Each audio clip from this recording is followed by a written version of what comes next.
നമസ്കാരം, എല്ലാ വാർത്തയിലേക്ക് സ്വാഗതം. നേപ്പാളിൽ ശരിക്കും സംഭവിച്ചതെന്താണ്? പാകിസ്ഥാനും അമേരിക്കയും ചേർന്നുകൊണ്ട് അവരുടെ രഹസ്യാന്വേഷണ ഏജൻസികൾ തമ്മിൽ നടത്തിയ ഒരു കളിയാണോ? സമൂഹ മാധ്യമങ്ങളിൽ ഇപ്പോൾ ഉയരുന്ന ഒരു ചോദ്യം അതാണ്. CIA-യും ISIയും കൂടി നേപ്പാളിൽ നടത്തിയ ഒരു ജോയിൻ്റ് ഓപ്പറേഷനിലൂടെ ഒരു വെടിയുണ്ട പോലുമില്ലാതെ രാജ്യത്തെ താഴെ ഇറക്കാൻ കളിച്ചൊരു കളിയായി തന്നെയാണ് പലരും ആക്ഷേപിക്കുന്നത്. പക്ഷേ ഇതൊക്കെ ഇന്ത്യയെ സംബന്ധിച്ച് ഏറെ ആശങ്ക പരത്തുന്ന വിഷയങ്ങൾ തന്നെയാണ്.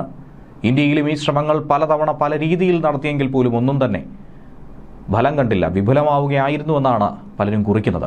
യുവജന പ്രക്ഷോഭം ഇപ്പോൾ രൂക്ഷമാകുന്ന സാഹചര്യത്തിൽ നേപ്പാളുമായി ഇന്ത്യ അതിർത്തി പങ്കിടുന്ന 7ഓളം ജില്ലകളുണ്ട്. ഇവിടങ്ങളിൽ അതീവ ജാഗ്രത പാലിക്കണമെന്ന മുന്നറിയിപ്പാണ് പോലീസിന് നൽകിയിരിക്കുന്നത്. ഒപ്പം ഉത്തർപ്രദേശ് സർക്കാർ വളരെ ജാഗ്രതയോടുകൂടി തന്നെയാണ് ഈ വിഷയങ്ങളെ നോക്കിക്കാണുന്നത്. എന്നാൽ ഇന്ത്യ നേപ്പാൾ അതിർത്തി അടച്ചിട്ടിട്ടില്ല. ലഖിംപൂർ ഖേരി, സിദ്ധാർത്ഥ് നഗർ, മഹാരാജഗഞ്ച്, ശ്രവസ്തി, ബൽറാംപൂർ, ബെഹ്റൈച്ച്, പിലിഭിത്ത് എന്നിവിടങ്ങളിൽ 24 മണിക്കൂറും നിരീക്ഷണം ഏർപ്പെടുത്തിയിട്ടുണ്ട്. ഈ മേഖലകളിലൊക്കെ കർശന സുരക്ഷയാണ് ഏർപ്പെടുത്തുന്നത്. പെട്രോളിംഗ് ശക്തമാക്കി അധിക പോലീസ് സേനയെ വിന്യസിക്കണമെന്നാണ് DGP ഉത്തരവ്. ഉത്തർപ്രദേശിന് പുറമെ മറ്റ് സംസ്ഥാനങ്ങളും, അതായത് ബീഹാർ, പശ്ചിമ ബംഗാൾ അടക്കം നേപ്പാൾ അതിർത്തിയോട് ചേർന്ന സംസ്ഥാനങ്ങളിലും സമാനമായ സുരക്ഷ ഒരുക്കിയിട്ടുണ്ട്. നേപ്പാളിൽ കുടുങ്ങിയ ഇന്ത്യക്കാരെ സഹായിക്കാൻ വേണ്ടി ലക്നൗ പോലീസ് ആസ്ഥാനത്ത് പ്രത്യേക കൺട്രോൾ റൂമും സ്ഥാപിച്ചിട്ടുണ്ട്. മലയാളികളടക്കം നിരവധി ആളുകളാണ്, ഇന്ത്യക്കാരാണ് നേപ്പാളിൽ കുടുങ്ങിക്കിടക്കുന്നത്. ഇന്ത്യൻ പൗരന്മാർ നിലവിലുള്ള സ്ഥലം എവിടെയാണോ അവിടെ തന്നെ തുടരണമെന്നാണ് നിലവിൽ വിദേശകാര്യ മന്ത്രാലയം പറഞ്ഞിരിക്കുന്നത്. കാഠ്മണ്ഡുവിൽ അകപ്പെട്ട 40ഓളം മലയാളികളെ തിരിച്ചെത്തിക്കാനുള്ള ഒരു ശ്രമവും ഒരു ഭാഗത്ത് ആരംഭിച്ചുവെന്നാണ് കേന്ദ്രമന്ത്രി ജോർജ് കുര്യൻ പറയുന്നത്. നേപ്പാൾ അതിർത്തി അടച്ചതിനെ തുടർന്ന് ചൈനയിലെ ഡാർച്ചനിൽ കുടുങ്ങിയ മലയാളികളടക്കം 3000-ലധികം കൈലാസ മാനസ സരോവർ യാത്രികരെ സുരക്ഷിതമായി നാട്ടിലെത്തിക്കുമെന്ന ഉറപ്പും അധികൃതർ നൽകിയിട്ടുണ്ട്. അതേക്കുറിച്ചൊന്നും തന്നെ ആശങ്കാകുലരാകേണ്ടതില്ല. എന്നാൽ ഇപ്പോൾ ഭരണം ഏറെ പ്രതിസന്ധിയിലായിരിക്കുന്ന നേപ്പാളിൽ ക്രമസമാധാനവും സുരക്ഷയും സൈന്യം ഏറ്റെടുത്തു കഴിഞ്ഞിരിക്കുന്നു. രാജ്യവ്യാപകമായി കർഫ്യൂ പ്രഖ്യാപിച്ചു. ഇപ്പോഴത്തെ നിരോധനാജ്ഞ ഇന്ന് വൈകിട്ട് 5 മണി വരെ തുടരുമെന്നാണ് നേരത്തെ അറിയിച്ചത്. അതിനുശേഷം കർഫ്യൂ. ജനങ്ങളോട് വീടുകൾ തന്നെ തുടരാനാണ് സൈന്യത്തിന്റെ നിർദ്ദേശം. ഈ കലാപത്തിനിടയിൽ നിരവധി ആളുകൾ ജയിൽ ചാടിയിട്ടുണ്ട്.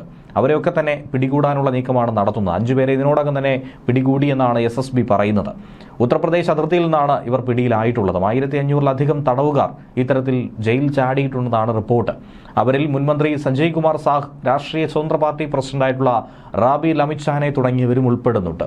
നേപ്പാളിൽ പ്രക്ഷോഭകരാകട്ടെ വീടിന് തീയിട്ടതിനെ തുടർന്ന് മുൻ പ്രധാനമന്ത്രി ജലനാഥ് ഖനാലിന്റെ ഭാര്യ രാജലക്ഷ്മി ചിത്രക്കാർ പൊള്ളലേറ്റ് മരിച്ച വാർത്തയും ഇന്നലെ പുറത്തു വന്നിരുന്നു. പ്രതിഷേധക്കാർ അവരെ വീട്ടിൽ അടച്ചിട്ട് വീടിന് പുറത്തു നിന്നും തീ കൊളുത്തുകയായിരുന്നുവെന്നാണ് റിപ്പോർട്ടുകൾ ലഭിക്കുന്നത്. കാഠ്മണ്ഡുവിലെ ദില്ലു ഏരിയയിലുള്ള വീടിനാണ് അക്രമകാരികൾ തീയിട്ടത്. ചിത്രകാരനെ ആശുപത്രിയിൽ എത്തിച്ചെങ്കിൽ പോലും ജീവൻ രക്ഷിക്കാൻ കഴിഞ്ഞില്ല. പ്രക്ഷോഭത്തിനിടയിൽ മന്ത്രിമാരുടെ വസതികൾക്കും സർക്കാർ മന്ദിരങ്ങൾക്ക് നേരെയും ഒക്കെ പ്രക്ഷോഭകർ ഇത്തരത്തിലുള്ള ആക്രമണം നടത്തുന്നുണ്ട്. പലതിനെയും അഗ്നിക്കിരയാക്കിയിട്ടുണ്ട്. ധനമന്ത്രി വിഷ്ണു പ്രസാദ് പൗഡലിനെ തലസ്ഥാനത്തെ തെരുവുകളിലൂടെ പട്ടികയെപ്പോലെ ഓടിച്ചിട്ട് മർദ്ദിക്കുന്ന ദൃശ്യങ്ങളും ഇതിനോടകം തന്നെ പുറത്തു വന്നിട്ടുണ്ട്. എന്നാലിപ്പോൾ നേപ്പാളിലെ സ്ഥിതിഗതികളൊക്കെ തന്നെ അയൽരാജ്യങ്ങൾ നിരീക്ഷിക്കുന്നുണ്ട്, പ്രത്യേകിച്ച് ഇന്ത്യ. ഇന്ത്യയിൽ നിന്നും നേപ്പാളിലേക്കുള്ള വിമാന സർവീസുകളൊക്കെ നിർത്തി. നേപ്പാളിലെ ഇന്ത്യക്കാർ സുരക്ഷിത സ്ഥാനത്ത് തുടരണമെന്ന നിർദ്ദേശമാണ്. ആ നിർദ്ദേശങ്ങൾ പാലിക്കണമെന്ന് തന്നെയാണ് വിദേശകാര്യമന്ത്രി പറയുന്നത്. സോഷ്യൽ മീഡിയ നിരോധനം പിൻവലിച്ചിട്ട് പോലും ഇപ്പോഴും രാജ്യത്ത് പ്രതിഷേധം ആളിക്കത്തുന്നുണ്ട്. കടുത്ത പ്രതിസന്ധിയിലൂടെ രാജ്യം പോകുന്നു. പ്രക്ഷോഭകർ പാർലമെന്റിനും സുപ്രീം കോടതിക്കും പ്രസിഡന്റ് ഓഫീസിനുമാണ് തീയിട്ടിരിക്കുന്നത്. ഈ പ്രക്ഷോഭത്തിനിടയിൽ മുൻ പ്രധാനമന്ത്രിയുടെ ഭാര്യയുടെ മരണം വലിയ തോതിൽ തന്നെ ഏവരെയും പിടിച്ചുലയ്ക്കുന്ന ഒരു വിഷയം തന്നെയാണ്.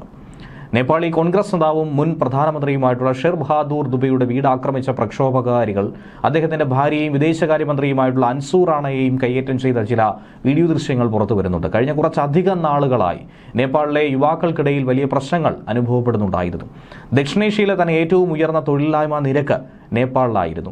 2024 കണക്കനുസരിച്ച് 15 മുതൽ 24 വരെ പ്രായമുള്ളവർക്കിടയിൽ തൊഴിലില്ലായ്മ നിരക്ക് 20.8% സ്വന്തം രാജ്യത്ത് തൊഴിൽ കിട്ടാതെ വരുമ്പോൾ പല രാജ്യങ്ങളിലേക്കും പലായനം ചെയ്യുന്നു. ഓരോ വർഷവും ഗൾഫിലേക്കും മലേഷ്യയിലേക്കും കുടിയേറുന്നു. ബാക്കിയുള്ളവർ അടിസ്ഥാന സൗകര്യങ്ങൾ പോലുമില്ലാതെ രാജ്യത്ത് നരകിക്കുന്നു. അതിനുള്ള പോരാട്ടം നടത്തുന്നു. തുടർച്ചയായ അഴിമതി ആരോപണങ്ങൾ നേരിടുകയായിരുന്നു ഇപ്പോഴത്തെ സർക്കാർ. രാഷ്ട്രീയക്കാരുടെ പുത്രന്മാർക്കും പുത്രിമാർക്കും അനന്തരന്മാർക്കുമൊക്കെ ജോലി ലഭിക്കുന്നു. ഒന്നുകിൽ രാജ്യം വിടുക, അല്ലെങ്കിൽ സ്വന്തം രാജ്യത്ത് അന്തസ്സ് ഹനിക്കപ്പെടുന്ന രീതിയിൽ ജീവിക്കുക. ഇതാണ് യുവാക്കൾ ഇപ്പോഴും ഉയർത്തുന്ന ഒരു വിഷയം. വിദ്യാസമ്പന്നരായിരുന്ന ബിരുദധാരികളായിട്ടുള്ള യുവാക്കളെ പോലും നേപ്പാളിൽ ഒഴിവാക്കി പകരം സർക്കാർ സംവിധാനങ്ങൾക്ക് ഏറ്റവും ഇഷ്ടപ്പെട്ട രാഷ്ട്രീയ ബന്ധു നിയമനം തന്നെയാണ് നടത്തിയത്. ഇത്തരത്തിൽ രാഷ്ട്രീയ നേതാക്കളുടെ മക്കൾ തങ്ങളുടെ ആഡംബര ജീവിതം സോഷ്യൽ മീഡിയയിൽ തുറന്നു കാട്ടിയിട്ടുണ്ട്. ഇൻസ്റ്റഗ്രാമിലും ടിക്ടോക്കിലും ഒക്കെ തന്നെ ഇവർ നിറഞ്ഞാടി. എന്നാൽ ഇത്രയധികം ആഡംബരം കാണിക്കാനുള്ള പണം എവിടെ നിന്ന്, അതിനുള്ള സ്വത്തുവക എവിടെ നിന്ന് കൊള്ളയടിച്ചു? ഇതൊക്കെയാണ് ജനങ്ങൾ ചോദിച്ചു തുടങ്ങിയത്. സാധാരണ ജനങ്ങളിലേക്ക് കിട്ടേണ്ട പണം അവർ അധികാരം ഉപയോഗിച്ചുകൊണ്ട് ദുർവിനിയോഗം നടത്തിയെന്നാണ് പ്രതിഷേധക്കാർ പറയുന്നത്. കെ പി ശർമ്മ ഒലിയെ കള്ളനെന്ന് വിശേഷിപ്പിച്ചുകൊണ്ടാണ് മുദ്രാവാക്യങ്ങൾ മുഴക്കിയത്. ജനാധിപത്യ രാജ്യമെന്ന് പറഞ്ഞ നേപ്പാളിൽ സംഭവിച്ചത് മന്ത്രിമാർ നടത്തിയ രാജവാഴ്ചയായിരുന്നുവെന്നാണ് യുവാക്കളുടെ ആരോപണം. അഴിമതിയും സ്വജനപക്ഷപാതവും യഥാർത്ഥ പ്രശ്നങ്ങൾ. പക്ഷേ അതിനെയെല്ലാം നിയമപരമായ മാർഗങ്ങളിലൂടെ നേരിടേണ്ടതുണ്ട്. ഭരണഘടനാ സംവിധാനത്തെ അട്ടിമറിക്കാൻ പാടില്ലായിരുന്നു. നേപ്പാളി കോൺഗ്രസ് നേതാവും മുൻ വിദേശകാര്യമന്ത്രിയുമായിട്ടുള്ള NP സൗദും ഇക്കാര്യം തന്നെയാണ് പറഞ്ഞത്. ഈ പ്രതിഷേധത്തിനിടയിൽ ഒട്ടനവധി യുവാക്കൾ മരിച്ചു വീണു. അതോടെ കൂടുതൽ യുവാക്കൾ പ്രതിഷേധത്തിലേക്ക് ഇറങ്ങി.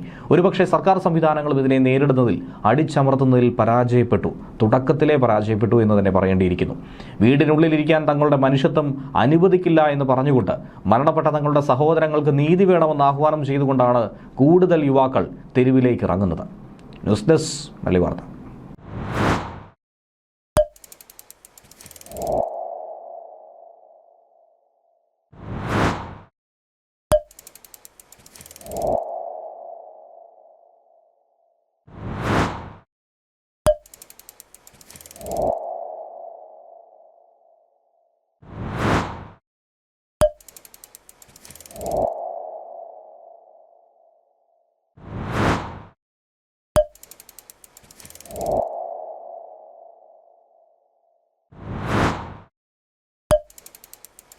you